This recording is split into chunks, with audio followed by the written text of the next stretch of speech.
জনগণের আস্থা ফেরাতে গুরুত্বপূর্ণ সংস্কার করা হচ্ছে বলে জানান প্রধান উপদেষ্টা ডক্টর মোহাম্মদ ইউনূস। চীনের হাইনানে বোয়াং সম্মেলনে দেয়া ভাষণে তিনি কথা বলেন। প্রধান উপদেষ্টা বলেন, বিশ্ব দেখছে বাংলাদেশের ছাত্র জনতা দুর্নীতির বিরুদ্ধে এক হয়েছে। নতুন বাংলাদেশ গড়তে কিছু চ্যালেঞ্জের মুখোমুখি হতে হলেও তা কাটিয়ে উঠবে সরকার। সাদিয়া কানিসের রিপোর্ট।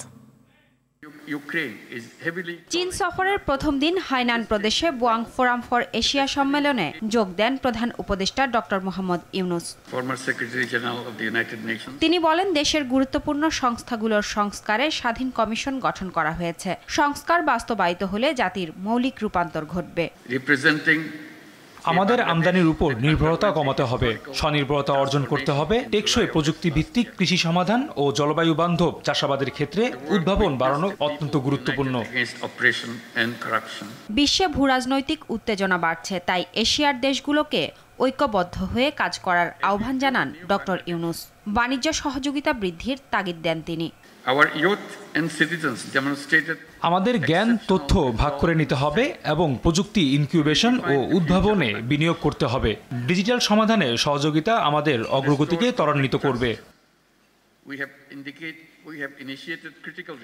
এর আগে প্রধান উপদেষ্টার সঙ্গে বৈঠক করেন চীনের স্টেট কাউন্সিলের নির্বাহী উপপ্রধানমন্ত্রী ডিং জুয়েশিয়াং।